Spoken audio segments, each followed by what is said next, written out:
September 7, 2023. Pagbasa gikan sa santos nga ebanghelyo sumala ni Lucas. Usa ka adlaw ni ana nagtindog si Jesus sa daplin sa lanaw sa Genesaret samtang nag-inulugay ang mga tao pagduol kaniya aron pagpamati sa pulong sa Dios.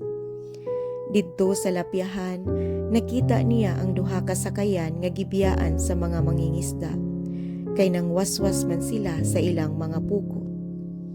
Miluan si Jesus sa usa niining sakayan nga iya ni Simon o gihangyo niya si Simon sa pagtulod niini og yutay ngadto sa tubig. Unya milingkod si Jesus sa sakayan o gitudloan niya ang mga tao. Sa nakahuman na siyag sulti, giingnan siya ni Simon, "Palawod kamo og itaktak ang inyong mga pukot aron makakuha kamo."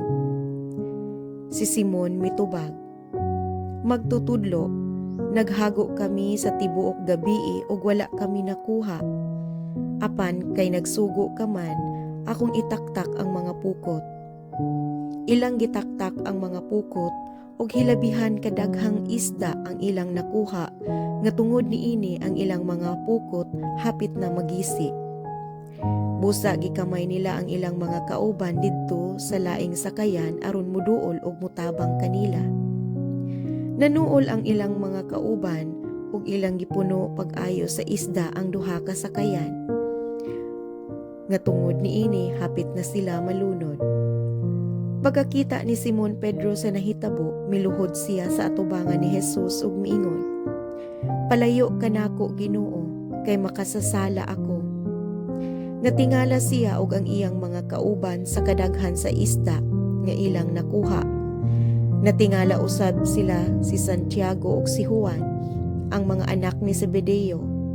Unya miingon si Jesus kang Simon, "Ayaw kahadlok, sukad karon managat ka na og mga tao."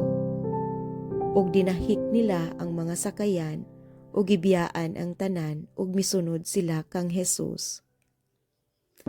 Ang Ebanghelyo sa Ginoo. Daygon ko ikaw, O Kristo.